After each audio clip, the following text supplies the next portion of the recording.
Тұмар, яғни Томирис ханша, біздің заманымыздан бұрынғы 570-520 жылдар аралығында күнгей түркі халықтарының байырғы заманда ел билеген атақты әйел патшаларының бірі.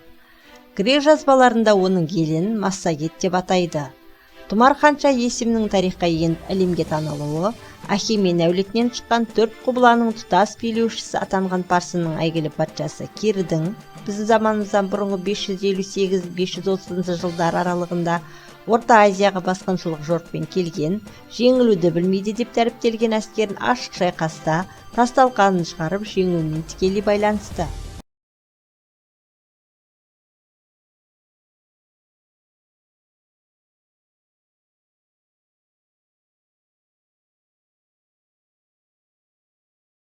Мемлекетінің аумағын тойымсыздықпен кеңейте беруді ойлаған Кир патша батыс елдеріне аттанбас бұрын әуелі шығыс жағын қауіпсіздендіру мақсатымен күнгей түркі сақтарды бағындырып алуды көздейді.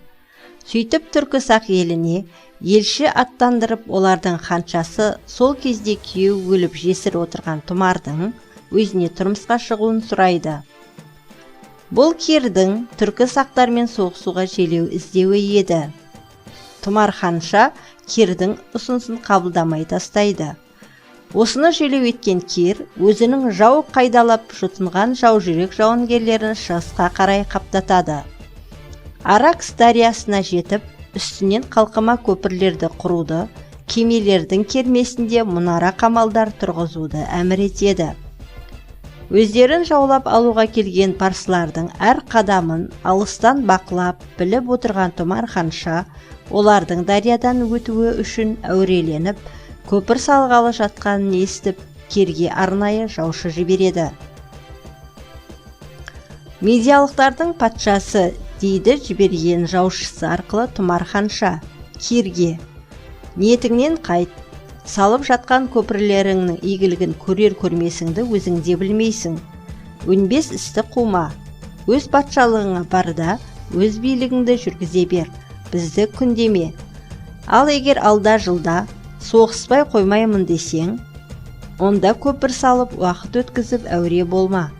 Дарияның біз жақ бетіне шығып соғысамын десең, біз 3 күншілік жерге кетіп жол ашайық. Ал дарияның өз жағыңда соғысамын десең, сен 3 күншілік жерге шегін. Қалауыңа қарай өзің шеш. Тұмардың ұсынысын Кир әскери кеңеске салады. Біраз пікір таласынан соң, Лидияның бұрынғы патшасы сол кезде Кирдің қолындағы мырза тұтқын Крездің ақылымен дарияның түркі сақтар жағында соғысуды ұйғарып, шешімдерін Тұмарға хабарлайды. Түркі сақтар уәделерінде тұрып, 3 күншілік жерге шегініп кетеді.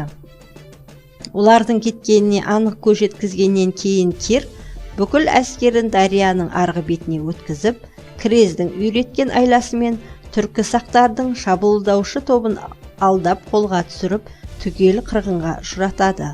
Осы шабуылшы топтың басшысы Тұмар ханшаның ұлы Спаргапис тұтқынға алады.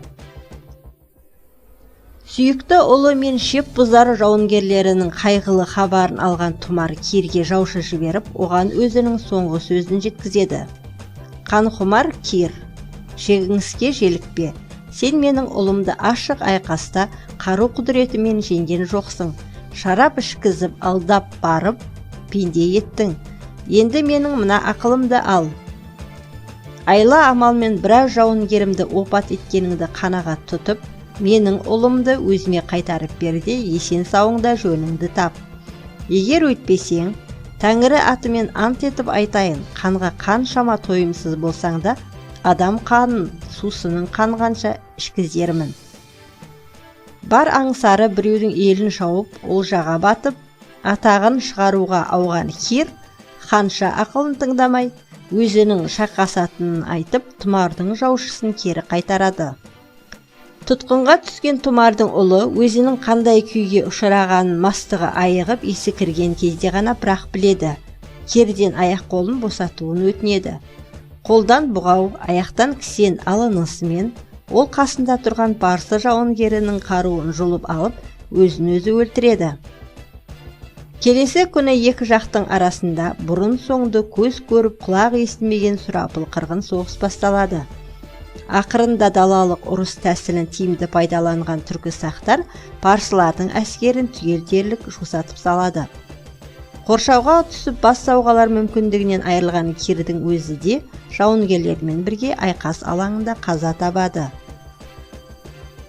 Тұмар қанша шайқас аяқталған соң сарбаздарына Кирдің денесін таптырып алып, басын кестіріп, қан толтырылған миске салып тұрып, әйтеуір тірі қалдым, сені жеңіп шықтым демесем, жан дегендегі жалғыз ұлымды аярлықпен қолға түсіріп, сен менің түбіме жеттің жауыз. Енді тәңірге берген сертімді орындап, басыңды қанға бөктіріп, сусыныңды қандырғаннан басқа амалым жоқ дейді. Осылайша күнгей түркі сақтар өздерін жаулауға жасанып келген басқыншылардан елінің тәуелсіздігін сақтап қалады. Осылайша Тұмар ханша елбасылық, ұлы тұлғасымен, қолбасшылық асқан ерлігімен тарихқа енеді.